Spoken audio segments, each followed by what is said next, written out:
Stony Creek volunteers are passionate about protecting the wild salmon in Stony Creek. Stony Creek begins on the Simon Fraser University campus on Burnaby Mountain, and it empties into the Brunette River near the east end of Burnaby Lake. It is home to 5 species of salmon: chum, coho, pink, chinook, and steelhead.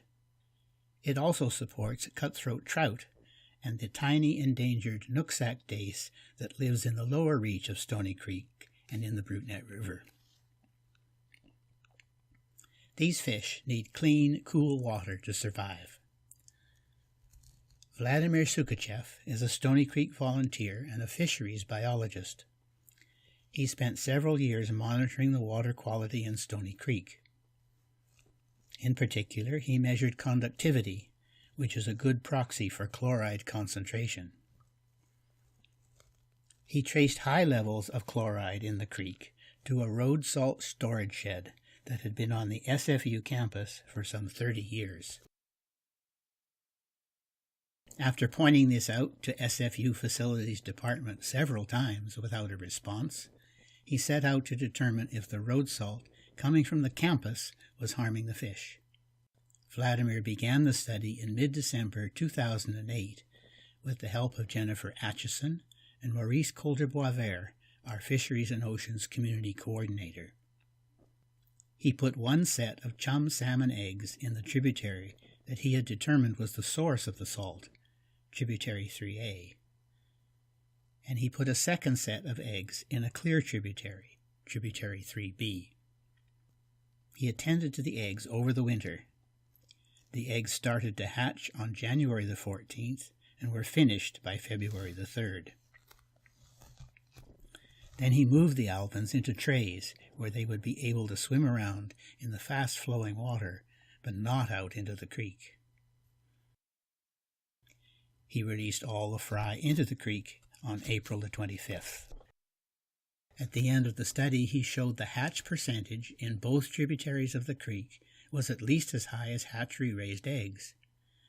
However, the alevins and fry in tributary 3A had more than twice the mortalities and deformities compared to those in the control set in tributary 3B. For example, these alevins showed internal yolk sac hemorrhages. Vladimir also recorded the conductivity in tributary 3A with a sonde and data logger. The highest level of conductivity, and hence chloride concentration, occurred on January the 28th, soon after hatching had begun. During the time of recording, the average level of chloride concentration was 738 milligrams per liter, well over the 150 milligram per liter limit in BC and federal guidelines for the protection of aquatic life. Note that the times of the pulses of salt are highly variable, some as short as 3 hours. As a result of these studies, the BC Ministry of Environment ordered SFU to clean up the site. To their credit, SFU moved the salt from the old open shed to a multi-million-dollar facility with state-of-the-art impervious barriers. But the ground around the old salt shed is still contaminated. Most studies of toxicity use the standard method of gradually raising the contaminant until 50% of the organisms die. The variable contamination in Stony Creek requires a different approach. There are very few published studies considering impulse contamination. However, this one from Washington State is similar. Dr. Jennifer McIntyre has found that runoff from major highways is highly toxic to coho, more so than to other salmon species. Embryos, juveniles, and adults are equally affected.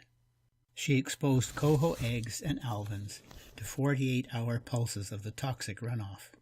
Though the duration of exposure was longer and the contaminants were different, there were deformities to the alevins like those in Vladimir's study. Another Stony Creek volunteer, John Templeton, has taken over where Vladimir left off. For the last 5 years he has taken daily grab samples at Stony Creek Tributary 3A. This graph of 5 years monitoring shows that the contamination is ongoing. We believe the salt comes from two main sources: salt spread during the winter on roads and parking lots, and residual salt in the groundwater. This year's data shows a typical fall, winter, spring, and summer profile.